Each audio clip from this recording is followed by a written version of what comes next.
Hello everyone, this is Kamalkant welcoming you all at iStudy online platform. So students, last time हम लोग जो हमारा topic continue कर रहे थे वो था थर्मोडायनेमिक्स 1, जिसके अंदर हमारा जो लास्ट टॉपिक था वो हमने डिस्कशन या लास्ट लेक्चर के अंदर जो हमने टॉपिक डिस्कस किया था वो था आपके पास macroscopic system and macroscopic properties, जिसके अंदर आपने क्या किया था, मैक्रोस्कोपिक सिस्टम और मैक्रोस्कोपिक प्रॉपर्टीज़ को दो पार्ट्स के अंदर डिवाइड कर दिया था, जिसमें से एक प्रॉपर्टीज आपके पास कौन सी थी, they are called to be extensive properties and the second one is called to be your intensive properties.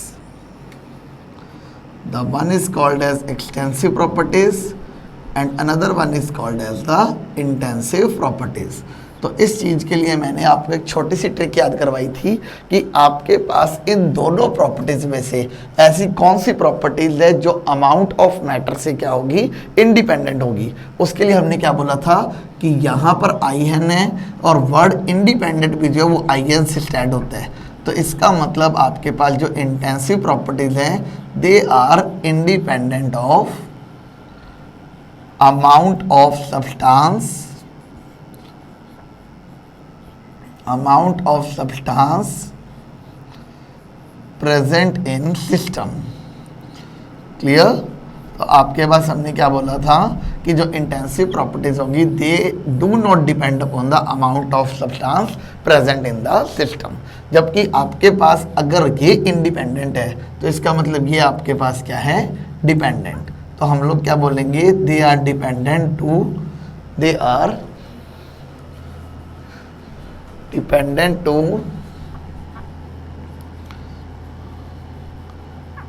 amount of the substance,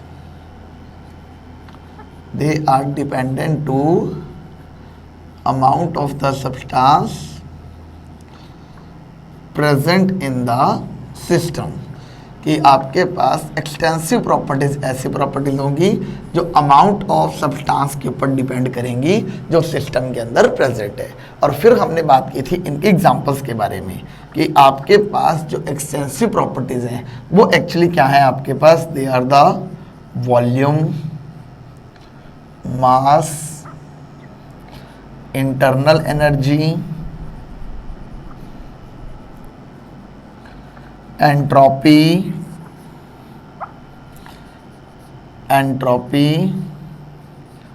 enthalpy etcetera. तो आपके पास ये कुछ ऐसी प्रॉपर्टीज हैं जो अमाउंट ऑफ सब्सटेंस के ऊपर डिपेंड करती है. क्लियर.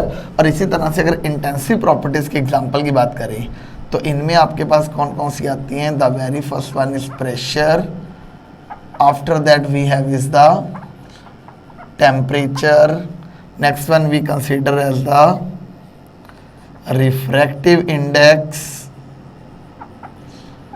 या vapor pressure etc.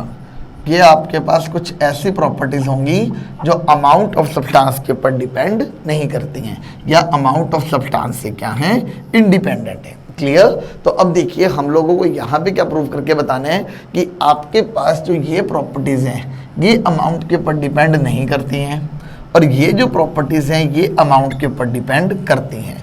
तो अब इन दोनों चीज़ों को एक्सप्लेन करने के लिए कि आपके पास जो वॉल्यूम है वो एक्सटेंसिव है और मान लो टेम्परेचर जो वो इंटेंसिव है, तो इन दोनों चीज़ों को डिफाइन करने के लिए हम लोग क्या करेंगे, एक छोटा सा एक्सपेरिमेंट परफॉर्म, या तो उसे एक्सपेरिमेंट कह लीजिए या उसे एक सिंपल सी एक थिंकिंग कह लीजिए. क्लियर.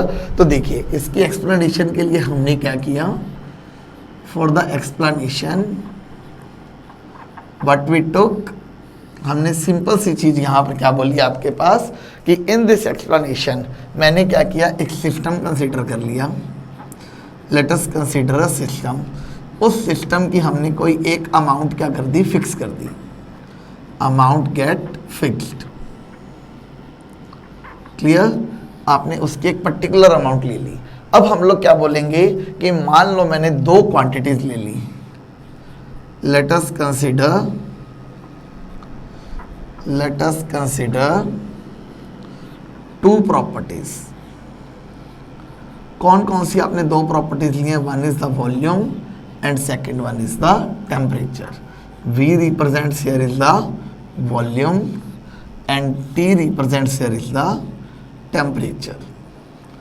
अब इस काम के लिए आपको ये प्रूव करके बताना है कि जो वॉल्यूम है this is an extensive property and temperature is an intensive property. Clear? अब आपको ये चीज प्रूव करके बतानी है कि जो वॉल्यूम आप यहाँ पे ले रहे हो सिस्टम के लिए वो सिस्टम की अमाउंट के ऊपर डिपेंड करेगा और जो टेम्परेचर है वो सिस्टम के अमाउंट के ऊपर डिपेंड नहीं करेगा। क्लियर? अब इस काम के लिए मैंने क्या बोला कि आई हैव अ बॉक्स जिसके अंदर मैंने क्या किया, अमाउंट ऑफ सब्सटेंस ले लिया, फिक्स कर दिया। अब मान लो इस सब्सटेंस का वॉल्यूम जो है वो कितना है, V है, और इस सब्सटेंस का टेम्परेचर जो है वो कितना है, T है। क्लियर? मान लो आपके पास इस सब्सटेंस का जितना भी आप ले रहे हो इसका वॉल्यूम तो कितना है 100 ml और मान लो इसका टेम्परेचर जो है वो कितना है 25 डिग्री सेल्सियस। क्लियर? अब आपने क्या किया, जस्ट इस सिस्टम के अंदर बिल्कुल इसके सेंटर में क्या किया, एक पार्टीशन लगा दी। क्लियर? जैसे ही आप इसके बिल्कुल सेंटर में एक पार्टीशन लगा दोगे तो क्या होगा, आधा सब्सटेंस लेफ्ट साइड पे आ जाएगा, आधा सब्सटेंस जो है वो राइट साइड पे चला जाएगा। क्लियर? यही देखने को मिलेगा कि आधा सब्सटेंस ऑन द लेफ्ट, आधा सब्सटेंस ऑन द राइट। तो इसका मतलब क्या हुआ कि अब यहाँ पे जो सब्सटेंस है उसका वॉल्यूम कितना हो गया, V/2। अब यहाँ पे जो सब्सटेंस है इसका वॉल्यूम कितना हो गया, V/2। क्लियर? क्योंकि आधा सब्सटेंस इस पोर्शन में आ गया, आधा सब्सटेंस उस पोर्शन में चला गया। अब देखो, क्या आपके पास जब आपने पार्टीशन लगाई, मान लो ये वाटर से भरा हुआ था, तो क्या वाटर का टेम्परेचर भी आधा आधा हो जाएगा? नहीं, आपके पास अभी भी क्या रहेगा, इस वाटर का टेम्परेचर भी 25 और इस वाटर का टेम्परेचर भी क्या रहेगा, 25 डिग्री। मतलब आपके पास हमने क्या किया, अगर अमाउंट ऑफ सब्सटेंस को आधा आधा कर दिया तो अमाउंट ऑफ सब्सटेंस के आधा आधा करने पर आपके पास उसका वॉल्यूम में तो क्या आ गया, चेंज आ गया, बट उसके टेम्परेचर में जो है वो चेंज नहीं आया। तो इसका मतलब आपके पास जो वॉल्यूम है वो अमाउंट के ऊपर डिपेंड करता है और टेम्परेचर जो है वो अमाउंट के ऊपर डिपेंड नहीं करता है। और अगर वॉल्यूम अमाउंट के ऊपर डिपेंड करता है तो इसका मतलब वॉल्यूम क्या है, एक एक्सटेंसिव प्रॉपर्टी, और टेम्परेचर जो है वो अमाउंट के ऊपर डिपेंड नहीं करता है तो इसका मतलब टेम्परेचर क्या है, एक intensive property. Clear? Like again अगर मैं सिंपल सी आपको चीज़ समझाऊं कि मान लो आपने क्या किया, एक गिलास भर के पानी ले लिया, रूम टेम्परेचर के ऊपर आपके पास एक पानी है। क्लियर? मैंने क्या किया, इस बोतल के अंदर मान लीजिए मेरे पास एक पानी है। ओके, ये बोतल के अंदर जो वाटर है वो रूम टेम्परेचर के ऊपर है। ओके, मतलब इसका कुछ वॉल्यूम है, कुछ टेम्परेचर है। अब मैं इसी वाटर को अगर 2 गिलासेस के अंदर भर दूँ, आधा आधा कर दूँ कि आधा पानी एक गिलास में, आधा पानी दूसरे गिलास में, तो अब एक गिलास में जो आपने पानी भरा है उसके वॉल्यूम में चेंज आ गया, दूसरे गिलास में जो पानी भरा है उसका वॉल्यूम अब इस बोतल के वाटर जितना वॉल्यूम नहीं रहा। क्लियर? मतलब अमाउंट के चेंज करते ही आपके पास क्या हुआ, वॉल्यूम में चेंज आ गया। अब देखिए, मान लो अगर ये water 25 degree Celsius room temperature के ऊपर था तो आपके पास क्या होगा, क्या गिलास में डालने पर जैसे उसकी अमाउंट कम हुई तो क्या टेम्परेचर भी, मतलब इसका टेम्परेचर जो 25 डिग्री सेल्सियस से कम हो जाएगा? ऑब्वियसली नहीं।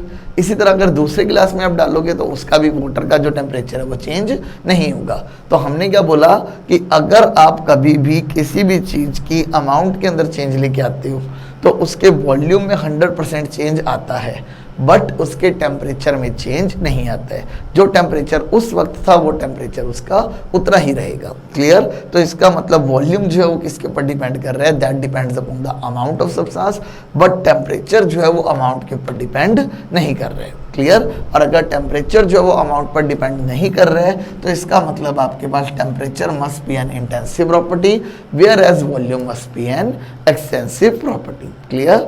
आई होप सो ये चीज़ सबको क्लियर हो गया होगा कि आपके पास कैसे हमने बोला कि एक टेम्परेचर जो है वो इंटेंसिव होगा जबकि एक वॉल्यूम जो है वो क्या होगा, एक्सटेंसिव प्रॉपर्टी होगा। अब यहाँ पे एक छोटा सा इंटरेस्टिंग फैक्ट आता है आपके पास सामने। यहाँ पे इंटरेस्टिंग फैक्ट क्या है, देखिए,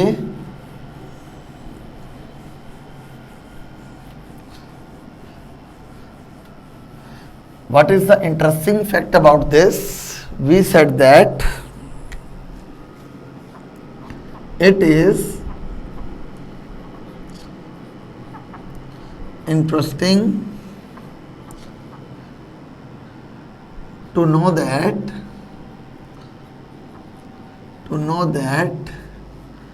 an extensive property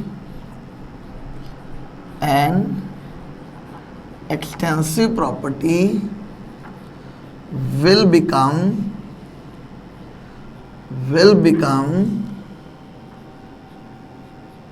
intensive property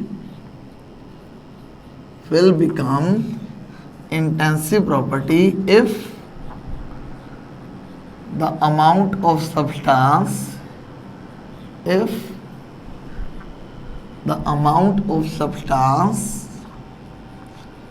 gets fixed।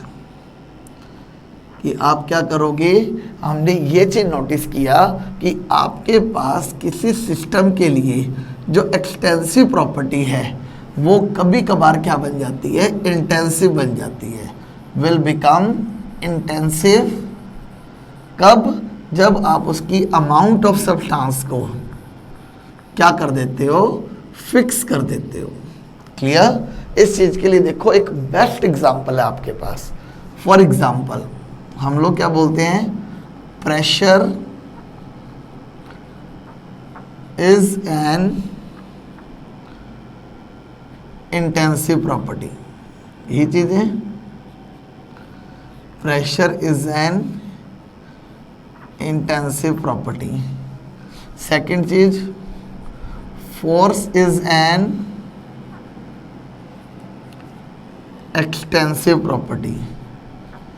Force जो है वो क्या है आपके पास, एक extensive property. And again volume is an extensive property.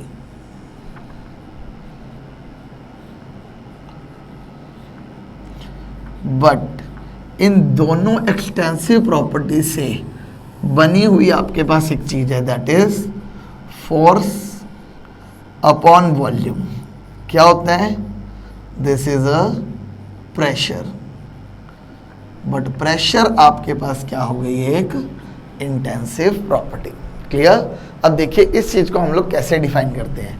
मैंने सिंपल सी बात क्या बोली, सबसे पहली चीज देखो, force is an extensive property. कैसे फोर्स एक एक्सटेंसिव प्रॉपर्टी कैसे है?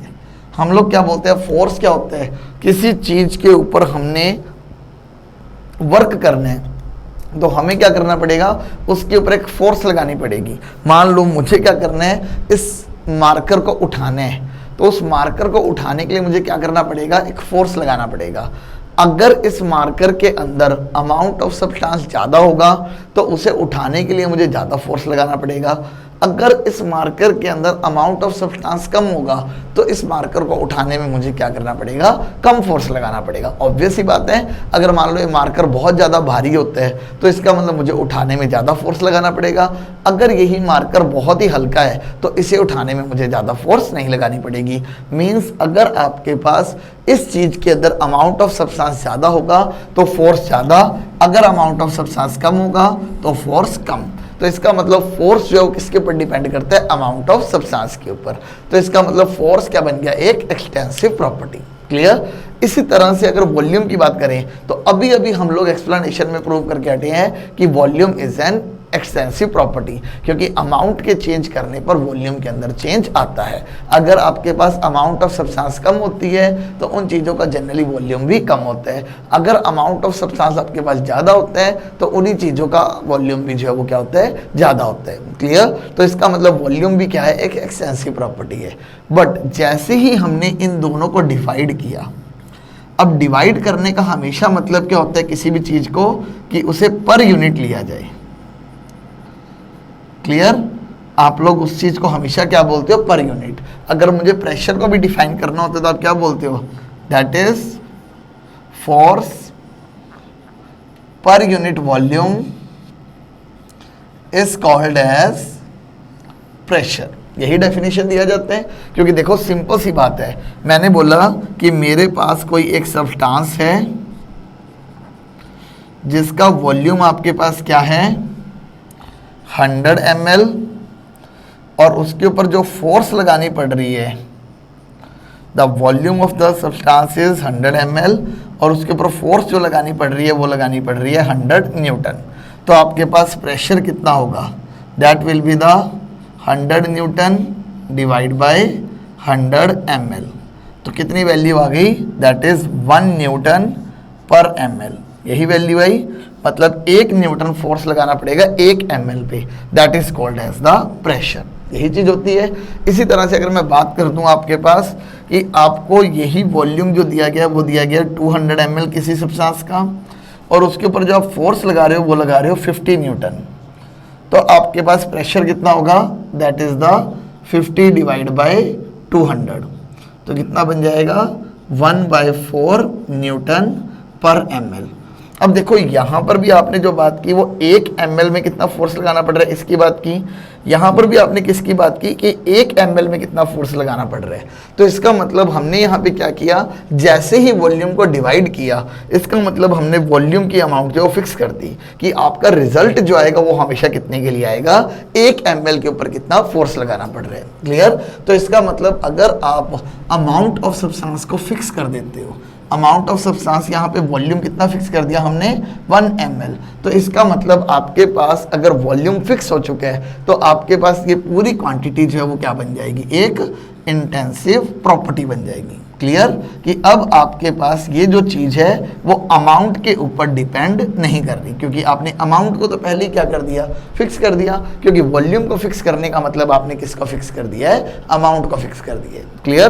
तो हमारे पास सिंपल सी चीज़ क्या हुई कि जो भी रिजल्ट आ रहा है वो देखो 1 ml के लिए आ रहा है, चाहे 1 ml के लिए कम आ रहा है या चाहे 1 ml के लिए ज़्यादा आ रहा है, बट आपने जो फिक्स किया वो क्या किया है, वॉल्यूम, दैट इज 1 ml। और जैसे ही आप डिनोमिनेटर को फिक्स कर दिया तो इसका मतलब आपके पास वो चीज़ क्या बन गई, इंटेंसिव प्रॉपर्टी। तो इसका मतलब आपके पास क्या है, दो एक्सटेंसिव चीज़ों की जो रेशो होती है, that is the 1 extensive property divide by another extensive property always gives the answer intensive property. They always gives the answer intensive property. Clear. तो आपके पास एक सिंपल सी बात है कि दो एक्सटेंसिव चीज़ों का रेशो जो है वो हमेशा क्या होता है, एक इंटेंसिव प्रॉपर्टी के बराबर होते हैं। क्लियर। तो अगेन हमने यहाँ पे इस डेफिनेशन के अकॉर्डिंग क्या पुट किया कि अगर आपके पास दो एक्सटेंसिव चीज़ें हैं तो अगर आप उन दोनों का रेशो ले लेते हो तो वो क्या बन जाती हैं, उनका रिजल्ट हमेशा क्या बन जाता है, एक इंटेंसिव प्रॉपर्टी। मतलब कि आप पहले क्या कर रहे थे, फोर्स को अलग अलग वॉल्यूम पे चेक कर रहे थे, तब तक वो आपके पास इंटेंसिव नहीं बना। बट जब आपने फोर्स को 1 ml पे चेक करना शुरू कर दिया तो वो आपके पास क्या बन गया, इंटेंसिव बन गया, क्योंकि अब इसमें अमाउंट के ऊपर वो डिपेंड नहीं कर रहे हैं। ओके। क्लियर है चीज, आई होप सो क्लियर हो गया होगा। इसी चीज के लिए हम लोग अब दूसरे एग्जांपल लेते हैं। Late us consider the second type of example, कि जिसके अंदर आपके पास अगेन यही चीज है। सॉरी, यहाँ पे हमने एक छोटी सी गड़बड़ कर दी, फोर्स पर यूनिट एरिया लेना था। हम लोग यहाँ पे वॉल्यूम के साथ काम कर रहे हैं, मैंने गलती से यहाँ पे हर जगह पर वॉल्यूम लिख दिया। एक्चुअली आपके पास जो प्रेशर है वो क्या होता है, फोर्स पर यूनिट एरिया। मैं दोबारा से इस चीज़ को रिपीट कर रहा हूँ। तो आपके पास देखो क्या है, हम लोग बात कर रहे हैं the force is an extensive property. Similarly अगर मैं बात करूं तो एरिया आपके पास क्या होगा, this is again an extensive property, but force per unit area जो है this is called pressure. Actually मैंने पिछले वाले एग्जाम्पल के अंदर छोटी सी ये गड़बड़ कर दी कि मैंने यहाँ पे वॉल्यूम लिख दिया। Force per unit area is called as the pressure. तो आपके पास क्या बनेगा, force per unit area is the pressure. तो हमारे पास क्या है, फोर्स एक एक्सटेंसिव प्रॉपर्टी है, एरिया भी एक एक्सटेंसिव प्रॉपर्टी है, क्योंकि एरिया के अंदर भी आपके पास सिंपल सी चीज़ होती है कि जितना ज़्यादा अमाउंट होगा उतना ज़्यादा वो एरिया को ऑक्यूपाई करेगा, जितनी कम अमाउंट होगी उतना वो कम एरिया को ऑक्यूपाई करेगा। तो इसका मतलब फोर्स आपके पास एक एक्सटेंसिव प्रॉपर्टी, एरिया आपके पास एक एक्सटेंसिव प्रॉपर्टी, और इन दोनों का जो रेशो है आपके पास प्रेशर, वो क्या बन गया, एक इंटेंसिव प्रॉपर्टी। क्लियर? क्योंकि अगर मैं सिंपल सी बात करूं कि मैंने बोला कि किसी एक सब्सटेंस का जो आपके पास एरिया है, let it be 1 metre square, ना 1 मीटर नहीं 2 मीटर स्क्वायर के साथ काम करते हैं, और उसके ऊपर जो मैं फोर्स लगा रहा हूं वो कितनी लगा रहा हूं, 10 न्यूटन की फोर्स। तो आपके पास प्रेशर किसके इक्वल आ जाएगा, that is 10 newton divide by 2 metre square. तो क्या बन गया आपके पास, 5 न्यूटन पर मीटर स्क्वायर। अगर इसी तरह से मैं कोई दूसरा सब्सटेंस ले लूं, इसके अंदर भी मैंने क्या किया, मान लिया एरिया जो है that is the 10 metre square, और जो आपके पास फोर्स है दैट इज द 50 न्यूटन। तो आपके पास जो प्रेशर है वो किसके इक्वल आ जाएगा, that is 50 newton divide by 10 metre square which will be your 5 newton per metre square. Clear? ये मैंने रैंडमली लिया है, वैसे आप लोग यहाँ पे 60 ले लीजिए अगर आपको कोई ऑब्जेक्शन लगे तो। 60 ले लिया तो answer will be 6 newton metre per metre square. Clear? अब देखो यहाँ पर दोनों चीज़ों के अंदर जो रिजल्ट आया है वो रिजल्ट किसके लिए आया है, 1 मीटर स्क्वायर एरिया के लिए।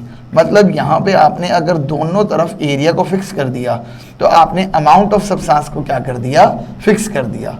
और अमाउंट ऑफ सब्सटेंस अगर फिक्स हो गया है तो इसका मतलब अब ये जो प्रेशर है ये अमाउंट के ऊपर डिपेंड नहीं कर रहा। क्लियर? और अगर ये अमाउंट पर डिपेंड नहीं कर रहा है तो इसका मतलब your pressure will be an intensive property. Clear? अब इसी तरह से हम लोग दूसरी एग्जांपल लेते हैं, the very well known and famous example that is called as the density. Clear? तो हम लोग अगर डेंसिटी को डिफाइन करें तो आपके पास देखिए डेंसिटी क्या चीज होती है, the density is equal to mass upon volume. तो यहां पर आप क्या बोलेंगे, जो ये डेंसिटी है ये दो चीजों का combination, that is the mass upon volume. अब मास जो है ये भी आपके पास एक एक्सटेंसिव प्रॉपर्टी है। क्लियर? आपके पास जो मास है वो भी एक एक्सटेंसिव प्रॉपर्टी है, जो वॉल्यूम है ये भी आपके पास क्या है, एक एक्सटेंसिव प्रॉपर्टी है।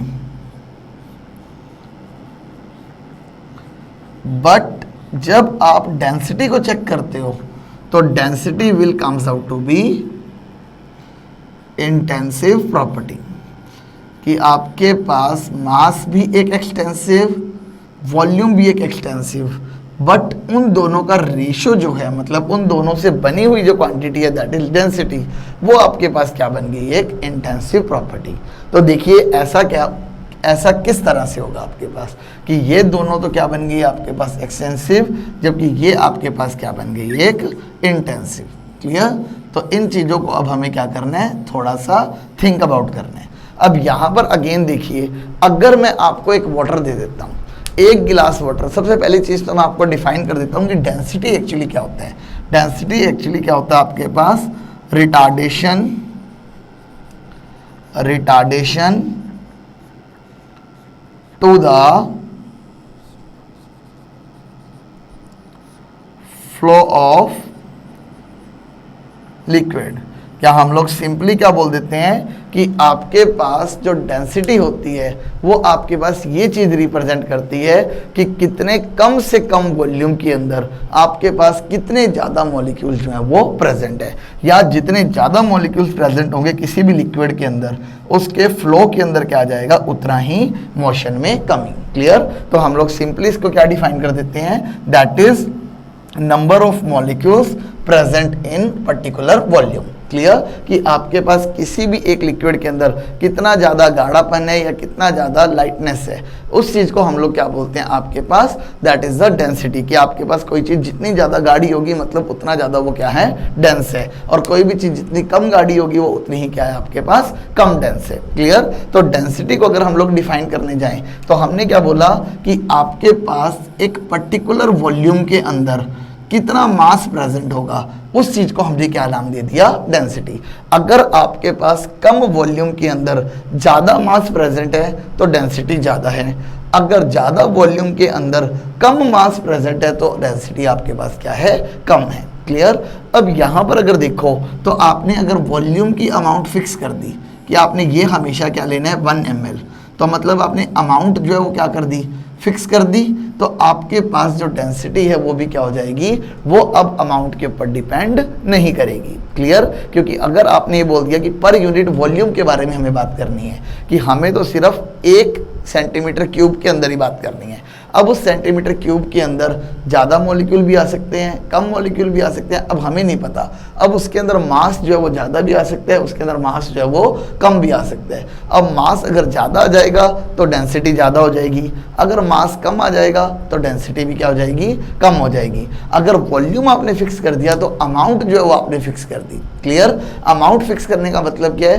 कि आपके पास उसी शेप की अगर 1 सेंटीमीटर क्यूब में 10 गोलियां आ रही थी, तो उसी शेप की दूसरे सब्सटेंस की भी गोलियां कितनी आएंगी, 10 ही आएंगी। क्लियर? मान लो मैंने छोटी छोटी बॉल्स बनाई, मान लो ये आपके पास है कोई सब्सटेंस ए, ये मान लो कोई है सब्सटेंस बी, इस सब्सटेंस ए के लिए मैंने ये 1 सेंटीमीटर क्यूब ले लिया, इस सब्सटेंस के लिए मैंने कोई ये 1 सेंटीमीटर क्यूब ले लिया। इसके अंदर जो है वो कितनी बॉल्स आ रही थी, लेट इट बी 15 बॉल्स आ रही थी। क्लियर? इसी तरह से सब्सटेंस बी की भी कितनी बॉल्स आएंगी उसके अंदर, late it B total 15 balls. Clear? क्योंकि आपने वॉल्यूम क्या कर रखा है, फिक्स, और बॉल्स की जो साइज है वो भी क्या कर दिया आपने, सेम कर दी। क्लियर? बट अब बॉल्स के मास के अंदर तो फर्क आ सकता है, हो सकता है ये बॉल जो है वो लाइट हो सकता है ये बॉल जो है वो हैवी हो। अगर ये बॉल्स लाइट होंगी तो इसका मतलब मास क्या होगा, कम होगा। अगर ये बॉल्स हैवी होंगी तो इसका मतलब मास क्या होगा, ज़्यादा होगा। बट आपने वॉल्यूम कितना कर दिया, दोनों में फिक्स, 1 सेंटीमीटर क्यूब, वॉल्यूम आपने फिक्स कर दिया 1 सेंटीमीटर क्यूब। अब इसमें भी देखो अमाउंट कितनी है, 15 बॉल्स, इसमें भी अमाउंट कितनी है, 15 बॉल्स। तो इसका मतलब अब आपकी डेंसिटी जो है वो अमाउंट के ऊपर डिपेंड नहीं कर रही, वो किसके ऊपर डिपेंड कर रही है, मास के ऊपर। क्लियर? तो आपके पास मास जितना ज़्यादा होगा डेंसिटी उतनी ही ज़्यादा हो जाएगी। तो इसका मतलब वॉल्यूम के फिक्स करने पर आपके पास मास अपॉन डेंसिटी क्या बन गई, एक फिक्स क्वांटिटी। क्लियर? इसलिए आप लोग डेंसिटी को क्या नाम दे दोगे, इंटेंसिव प्रॉपर्टी। और सेकंड चीज़ यहाँ पे इसी रूल के अकॉर्डिंग अगर देखा जाए तो मास आपके पास एक्सटेंसिव है, वॉल्यूम आपके पास एक्सटेंसिव है, तो मास और वॉल्यूम दोनों एक्सटेंसिव का रेशियो आपके पास क्या आएगा, हमेशा इंटेंसिव प्रॉपर्टी। क्लियर? तो आपके पास क्या वैल्यू आ गई, इंटेंसिव प्रॉपर्टी। तो यहाँ पे इन्होंने ये इंटरेस्टिंग फैक्ट आपको बताया कि जब कभी भी आप लोग किसी भी 2 एक्सटेंसिव प्रॉपर्टीज का रेशो लेते हो तो उन 2 एक्सटेंसिव प्रॉपर्टीज का जो रेशो होता है वो हमेशा किसके इक्वल होता है, इंटेंसिव प्रॉपर्टीज के। क्योंकि रेशो लेने का मतलब क्या होता है, आपने डिनोमिनेटर वाली जो चीज़ है उसे फिक्स कर दिया पर यूनिट के लिए। क्लियर? क्योंकि डिवाइड करने के बाद वो जो रिजल्ट आएगा वो उसकी पर यूनिट वैल्यू को ही क्या करेगा, डिफाइन करेगा। क्लियर? अब इसके बाद हम लोग चलते हैं आपकी नेक्स्ट डेफिनेशन के ऊपर।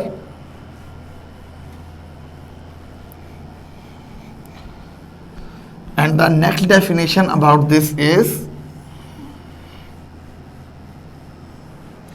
the next definition here is the state variables. The next definition here is the state variables.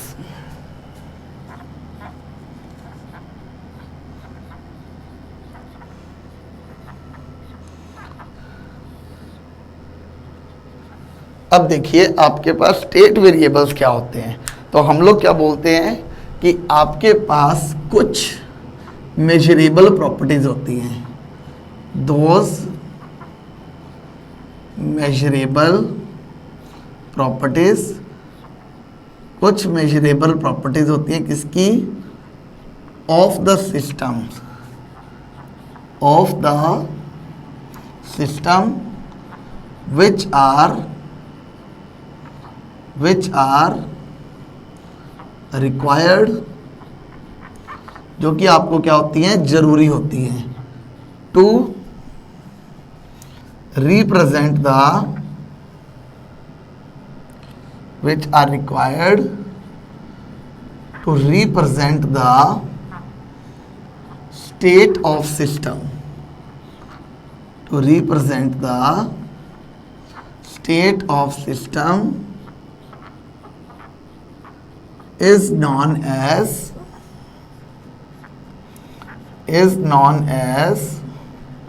state variables. Is known as state variables. इन्होंने क्या बोला कि मान लीजिए आपके पास कोई भी एक सिस्टम है, आप किसी भी एक सिस्टम के ऊपर क्या कर रहे हो, काम कर रहे हो। अब आपको क्या करना है, इस सिस्टम को डिफाइन करना है। अब इस सिस्टम को डिफाइन करने के लिए हमें क्या करना होता है, इस सिस्टम की कुछ चीज़ों को मेजर करना पड़ता है। लाइक कि आपके पास इस सिस्टम का प्रेशर कितना है, लाइक इस सिस्टम का आपके पास वॉल्यूम कितना है, लाइक इस सिस्टम का आपके पास टेम्परेचर कितना है। क्लियर? तो हमें क्या करना पड़ता है, उस सिस्टम की कुछ प्रॉपर्टीज को मेजर करना पड़ता है। क्लियर? और ये मेजरेबल प्रॉपर्टीज जो हैं वो किस लिए ज़रूरी होती हैं, they are required to represent the state of system. Clear? आपके पास क्या मतलब निकल के आया कि आपके पास सिस्टम के अंदर कुछ मेजरेबल प्रॉपर्टीज होती हैं जो रिक्वायर्ड होती हैं। किस चीज़ के लिए रिक्वायर्ड होती हैं, ताकि उस स्टेट ऑफ सिस्टम को क्या किया जा सके, डिफाइन।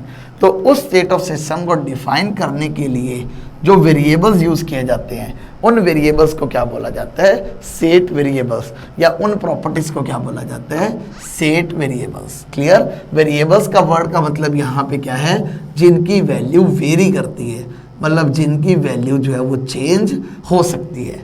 लाइक अगर मैं सिंपल सी बात बोलूँ, तो मैं यहाँ पर खड़ा हूँ, अब मुझे रिप्रेजेंट करने के लिए क्या क्या चीज़ें चाहिए होंगी कि मैं इस रूम के अंदर इस लोकेशन के ऊपर खड़ा हूँ। आप इस चीज़ को रिप्रेजेंट करने के लिए क्या करोगे, आप ये बोलोगे कि मैं जो हूँ वो सामने वाली दीवार से 10 फीट की दूरी पे खड़ा हूँ, पीछे वाली दीवार से 2 फीट की दूरी पे खड़ा हूँ, लेफ्ट साइड से 3 फीट की दूरी पे खड़ा हूँ, और राइट साइड से मैं क्या है आपके पास 4 फीट की दूरी पे खड़ा हूँ। तो इसका मतलब मुझे रिप्रेजेंट करने के लिए जो आपके पास सेट वेरिएबल्स हैं, जो वेरिएबल्स हैं वो क्या हैं, they are the left wall, right wall, front wall and the back wall. Clear? अगर मैंने यहीं से 2 कदम आगे बढ़ाए तो अब फ्रंट वॉल का चेंज हो गया डिस्टेंस, बैक वॉल का डिस्टेंस चेंज हो गया, राइट और लेफ्ट मान लो सेम रहा। अब मैं आगे भी थोड़ा चला और थोड़ा सा लेफ्ट में भी चला, तो आपके पास अब देखो चारों डिस्टेंस चेंज हो गए। मतलब मेरे जो स्टेट वेरिएबल्स हैं, जो मुझे रिप्रेजेंट करने के वेरिएबल्स हैं, वो कॉन्टिन्यूसली क्या होते जा रहे हैं, चेंज। मतलब मुझे रिप्रेजेंट करने वाली जो प्रॉपर्टीज है वो कॉन्टिन्यूसली क्या हो रही है, चेंज। तो उन्हें हमने क्या नाम दे दिया, वेरिएबल्स। सेम उसी तरह से इन्होंने बोला कि अब मुझे रिप्रेजेंट करना था तो मुझे इन 4 दीवारों की जरूरत पड़ी, और अगर आपको किसी सिस्टम को रिप्रेजेंट करना होता है तो उसके लिए आपको कुछ प्रॉपर्टीज की जरूरत पड़ती हैं। और मेनली जो आपके पास प्रॉपर्टीज यूज की जाती है वो कौन सी होती हैं, एक तो प्रेशर, एक वॉल्यूम और एक टेम्परेचर। कि आपके पास ऐसा बोला जाएगा कि कोई भी एक सिस्टम है, लेट इट बी, इसका जो प्रेशर है वो P1 है, इसका वॉल्यूम जो V1 है, और टेम्परेचर जो वो क्या है, T1 है। क्लियर? आपको सिंपली ऐसे डिफाइन कर दिया हमने। इसी तरह बोला जाएगा कि आपके पास जब इस सिस्टम के ऊपर हमने कोई काम किया तो काम करने के बाद इस सिस्टम में चेंज आ गया, और चेंज आने के बाद इसका प्रेशर P2 हो गया, वॉल्यूम V2 हो गया, टेम्परेचर T2 हो गया। तो ये 3 वेरिएबल्स आपके पास ऐसे हैं जो ये बताएंगे कि आपके पास पहले सिस्टम कैसा था और बाद में सिस्टम कैसा है। तो इसका मतलब सिस्टम को रिप्रेजेंट करने के लिए जो आपको प्रॉपर्टीज चाहिए होती हैं, और वो प्रॉपर्टीज होती भी किसकी हैं, सिस्टम की खुद की ही होती हैं, उन प्रॉपर्टीज को क्या बोला जाता है, स्टेट वेरिएबल्स। क्लियर? तो सिंपली हमने स्टेट वेरिएबल्स को कैसे डिफाइन किया, आपके पास वो वेरिएबल्स या वो मेजरेबल प्रॉपर्टीज किसकी, सिस्टम की, जो किस लिए यूज की जाती है, सिस्टम को ही रिप्रेजेंट करने के लिए, उन प्रॉपर्टीज को क्या बोला जाता है, स्टेट वेरिएबल्स। क्लियर? अब इसी के अंदर आपके पास 2 और इंपॉर्टेंट डेफिनेशन आती हैं। इन 2 इंपॉर्टेंट डेफिनेशंस के अंदर आपके पास क्या क्या चीज़ें हैं, one is called state function and second is called as the path function. Clear? तो नेक्स्ट डेफिनेशंस के ऊपर हम लोग मूव करते हैं।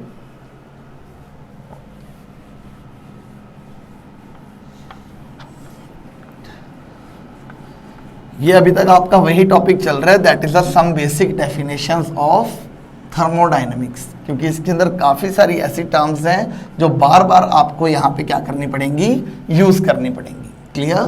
तो हम लोग अभी उन्हीं टर्म्स के साथ काम कर रहे हैं, that is the state functions and the path functions. Clear?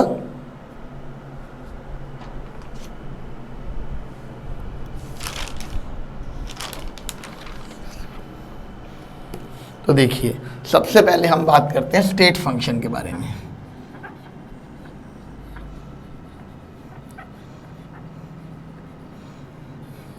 तो देखिए, स्टेट फंक्शन आपके पास क्या है? State function is a property. State function क्या है? एक प्रॉपर्टी है किसकी? Of a system, of a system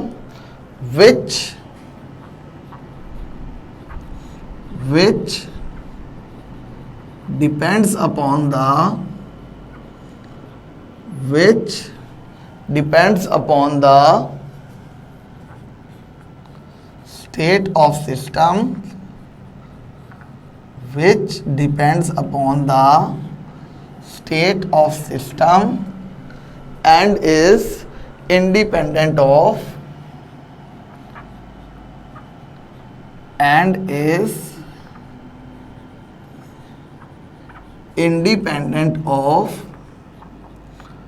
both path and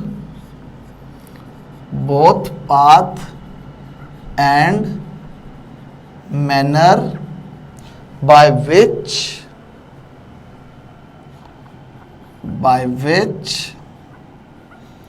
the state is reached, by which the state is reached।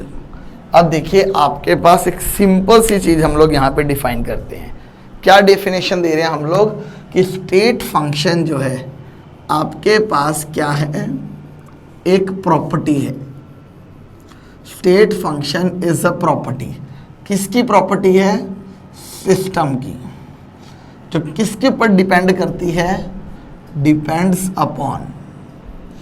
किस चीज के ऊपर डिपेंड करती है? Depends upon the only state of system के ऊपर डिपेंड करती है। वो इस चीज से इंडिपेंडेंट है कि आपने उस काम को करने के लिए कौन सा पाथ लिया या किस तरीके से आपने उसे करवाया। क्लियर? लाइक अगर मैं यहाँ पे सिंपल सी एक बात करता हूँ कि आपके पास कोई भी एक सिस्टम था जो किसी पॉइंट ए के ऊपर था। क्लियर? उस पॉइंट ए के ऊपर उस सिस्टम के जो स्टेट वेरिएबल्स थे वो क्या थे? P A, V A and T A. मतलब इस पॉइंट के ऊपर, ए पॉइंट के ऊपर आपके पास जो प्रेशर था वो पी ए था, जो वॉल्यूम था वी ए था, टेम्परेचर था टी ए था। क्लियर? इस सिस्टम के ऊपर हमने किसी भी तरह का थर्मोडायनेमिक प्रोसेस किया, किसी भी तरह का थर्मोडायनेमिक प्रोसेस जो है वो ऑपरेट करवाया।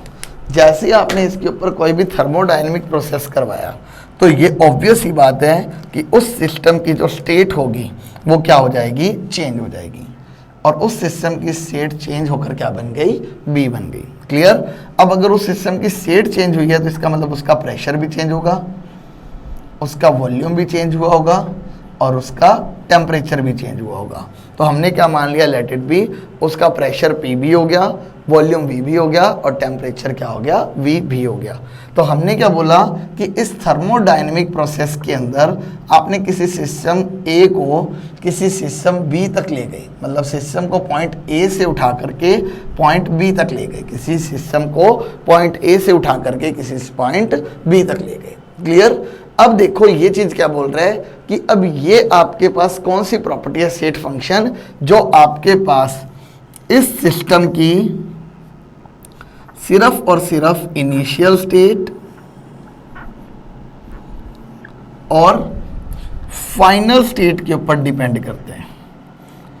इसे सिर्फ और सिर्फ किससे मतलब है कि आपने काम शुरू कहां से किया और आपने काम खत्म कहां पर किया। क्लियर? इसे इस चीज से मतलब नहीं है कि आपने इस काम को करवाने के लिए ये वाला रास्ता यूज किया आपने इस काम को करवाने के लिए ये वाला रास्ता यूज़ किया, आपने इस काम को करवाने के लिए ये वाला रास्ता यूज़ किया। इसे इस चीज़ से कोई भी मतलब नहीं है कि आपके पास रास्ता कौन सा लिया जा रहा है, कौन सा पाथ या कौन सा तरीका लिया जा रहा है।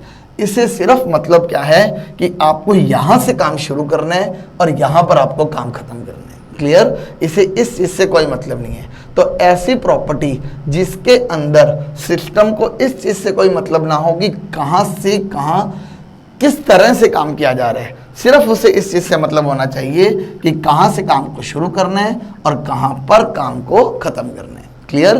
तो ऐसी प्रॉपर्टी को जनरली आपके पास क्या बोला जाता है? This type of property is called as the state function. Clear? और इसी तरह से अगर आप लोगों को क्लियर हो गया हो तो पाथ फंक्शन आपके पास क्या होगा? तो पाथ फंक्शन की अगर डेफिनेशन दूं तो क्या बन जाएगा? It is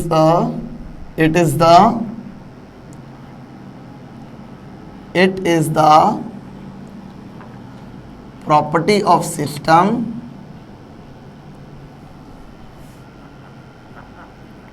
which depends upon the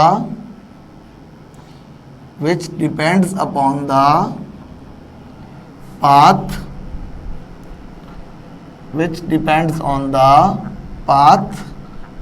followed by the system to do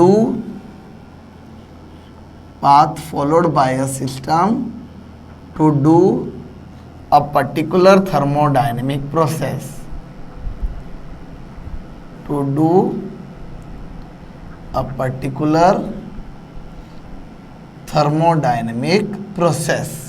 clear? कि आपके पास पाथ फंक्शन अब ऐसी चीज हो जाएगी जो किस पे डिपेंड करेगा कि आपके सिस्टम को जो है वो किस पाथ के थ्रू वो थर्मोडायनेमिक्स प्रोसेस करवा के वहां तक पहुंचाया गया है। क्लियर? आपके पास सिंपल सी चीज यहाँ पे क्या है कि अगर मैं एक पॉइंट की बात करूं, हम लोग ये बोलते हैं कि मुझे यहाँ से चल के रेलवे स्टेशन तक जाना है। अगर मेरे माइंड में ये है कि मुझे बस यहाँ से चलना है और रेलवे स्टेशन तक जाना है, मुझे इस चीज़ से कोई मतलब नहीं है कि मुझे किस तरह से वहाँ तक पहुँचाया जाएगा। तो ऐसे सिस्टम को या ऐसे फंक्शन को क्या बोला जाता है? State function. मुझे सिर्फ इतना पता है कि मुझे यहाँ से उठाना है और मुझे रेलवे स्टेशन तक पहुँचा देना है। बट अगर मैं यहाँ पर ये कंडीशन लगा दूँ कि मुझे यहाँ से उठा के रेलवे स्टेशन तक तो पहुँचाना है, बट आप मुझे इसी रास्ते से लेके जाओगे और लेकर भी कार से जाओगे, मैं किसी और तरीके से नहीं जाऊँगा, तो आपके पास वो चीज़ क्या बन गई? That is a path function. कि मैंने अपनी शर्तों के ऊपर काम किया है कि मुझे एक तो इसी रास्ते से लेके जाना पड़ेगा, दूसरा इसी तरीके से लेके जाना पड़ेगा। तो अब मेरे पास क्या हुआ? वो पाथ के ऊपर डिपेंड कर गया, तो क्या बन गया? Path function. बट मैंने बोला कि भाई मुझे तो सिंपल सी बात है, जाना है, चाहे तो आप जिस मर्जी रास्ते से लेके जाओ, चाहे आप जिस मर्जी चीज़ से लेके जाओ, चाहे बाइक से लेके जाओ, चाहे ऑटो से लेके जाओ, चाहे कार से लेके जाओ, मुझे कोई फर्क नहीं पड़ता। तो उस चीज़ को क्या बोल दिया जाता है आपके पास? That is called as the state function. Clear? तो आपके पास पाथ फंक्शन और स्टेट फंक्शंस क्या हैं? आपके पास वो फंक्शंस जिसके अंदर हम लोग ये बात करते हैं कि आपके पास अगर चीज़ सिर्फ इनिशियल और फाइनल स्टेज के ऊपर डिपेंड कर रही है, उसे पाथ से कोई भी मतलब नहीं है, तो वो क्या है? Path function. और ऐसी प्रॉपर्टीज जिसके अंदर पाथ जो है वो मेन रोल प्ले करता है, that is called as the path function. Clear? Okay point. अब इसके बाद आते हैं हम लोग इसकी नेक्स्ट छोटी सी डेफिनेशन के ऊपर, that is called thermodynamic equilibrium.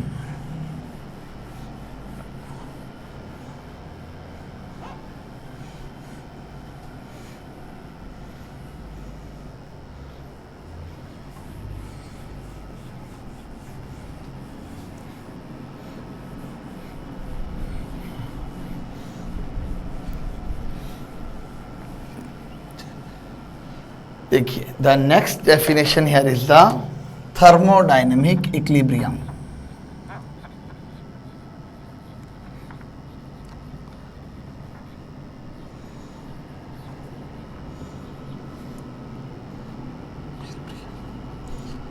अब देखो थर्मोडायनेमिक इक्विलिब्रियम क्या चीज होती है। हम लोग सिंपली क्या बोलते हैं, a system said to be in thermodynamic equilibrium if a system is said to be in a system is said to be in thermodynamic is said to be in thermodynamic equilibrium if its macroscopic properties if its macroscopic properties like temperature, pressure, volume, etc. do not change with time. Do not change with time. Clear? तो हमने simple सी बात क्या बोली कि आपके पास किसी भी एक सिस्टम के बारे में हम लोग ये बोल सकते हैं कि वो सिस्टम किस में होगा, थर्मोडायनेमिक इक्विलिब्रियम के अंदर। कब? जब उसकी मैक्रोस्कोपिक प्रॉपर्टीज लाइक उसका टेम्परेचर, लाइक उसका प्रेशर, लाइक उसका वॉल्यूम जो है वो टाइम के साथ चेंज नहीं होते हैं। When they do not change with the time is called as the thermodynamic equilibrium. Like आपके पास मैंने क्या चीज़ बोली कि मान लो आपके पास कोई भी एक ए सब्सटेंस है, उस के बाद कोई दूसरा सब्सटेंस ले लिया कोई बी, मान लो इसका जो टेम्परेचर था वो था TA, मान लो इसका कोई टेम्परेचर था आपके पास TB, और आपके पास जो TA का टेम्परेचर है वो ज़्यादा है B के टेम्परेचर से। क्लियर? तो अभी तक आपके पास हमने ये कंसिडरेशन ली। हमने क्या बोला, अब इस B चीज़ को A चीज़ के साथ क्या करो, जोड़ दो। आपने क्या किया, इस A वाली वस्तु को या ऑब्जेक्ट को B वाले ऑब्जेक्ट के साथ क्या कर दिया, जोड़ दिया। अब आपके पास सिंपल सी बात है, अगर इसका टेम्परेचर ज़्यादा है और इसका टेम्परेचर कम है तो A से B की तरफ जो है टेम्परेचर क्या करने लगेगा, मूव करने लगेगा। और टेम्परेचर मूव करने के बाद आपके पास एक ऐसी स्टेज आ जाएगी, उस स्टेज के ऊपर जो A ऑब्जेक्ट है और जो B ऑब्जेक्ट है, इन दोनों का जो टेम्परेचर है वो क्या हो जाएगा, इक्वल हो जाएगा। अब आप इन दोनों चीज़ों को एक दूसरे के साथ जब तक ज्वाइन रखोगे, अब हम लोग क्या बोलते हैं कि अब चाहे जितना मर्जी टाइम पास होता रहे, अब चाहे जितना मर्जी टाइम बीतता रहे, अब आपके पास इन दोनों चीज़ों का टेम्परेचर हमेशा क्या रहेगा, सेम रहेगा। इन दोनों चीज़ों के टेम्परेचर में कोई भी चेंज नहीं आएगा, किसी भी तरह का टेम्परेचर चेंज नहीं होगा। या अगर मैं इसी तरह से आपके पास एक और चीज़ को सोचूं, तो मैंने क्या बोला कि मान लो मेरे पास एक अपरेटस है जिसके अंदर आपने क्या किया हुआ है, इस तरह से दो बड़े बड़े बल्ब्स को ज्वाइन कर रखे हैं और इन दोनों के बीच में आपने एक पार्टीशन लगा रखी है, इन दोनों को ब्लॉक कर रखे हैं। मान लो इसमें आपने किसी गैस A को क्या कर दिया, फिल कर दिया। क्लियर? अब जैसे ही मैं इस पार्टीशन को हटाऊंगा, पहले तो गैस A का जो वॉल्यूम था वो क्या था आपके पास, मान लो V1 था। क्लियर? जैसे ही आप इस पार्टीशन को हटाओगे, अब पार्टीशन को हटाने के बाद अब ये गैस जो है वो चारों तरफ फैल जाएगी। अब गैस A जो है वो चारों तरफ फैल गई तो उसका वॉल्यूम मान लो क्या बन गया, V2 वॉल्यूम बन गया। क्लियर? अब आप जितना मर्जी इसके अंदर टाइम यूज़ कर लो, हमेशा इस गैस का वॉल्यूम क्या रहेगा, V2 रहेगा। क्लियर? तो हमने क्या बोला कि आपके पास एक सिस्टम जो है वो इक्विलिब्रियम के ऊपर, थर्मोडायनेमिक्स के अकॉर्डिंग इक्विलिब्रियम पर कब आएगा, जब उस सिस्टम का टेम्परेचर जो है वो फिक्स हो जाए, उस सिस्टम का जो प्रेशर है वो फिक्स हो जाए और उस सिस्टम का वॉल्यूम जो है वो क्या हो जाए, फिक्स हो जाए। मीन्स वो टाइम के साथ जो है आपके पास चेंज ना करे। तो ऐसे सिस्टम को आप लोग क्या बोलते हो कि वो सिस्टम थर्मोडायनेमिक इक्विलिब्रियम के अंदर प्रेजेंट है। क्लियर? ओके चीज। तो आपके पास थर्मोडायनेमिक इक्विलिब्रियम का मतलब क्या है? That is a system is said to be in thermodynamic equilibrium if its macroscopic properties. Macroscopic properties कौन सी थी? जो बल्क में स्टडी की जाती हैं, like temperature, pressure, volume etcetera, और जो टाइम के साथ आपके पास चेंज नहीं करती हैं। तो उन प्रॉपर्टीज के लिए हम लोग क्या बोलते हैं कि आपके पास इन दोनों के टेम्परेचर क्या होंगे? सेम हो जाएंगे आफ्टर सम टाइम। आपके पास वॉल्यूम जो है वो फिक्स हो जाएगा, मीन्स वो टाइम के साथ जो है अब चेंज नहीं होगा। क्लियर? तो ऐसे सिस्टम को हम लोग क्या नाम दे देंगे?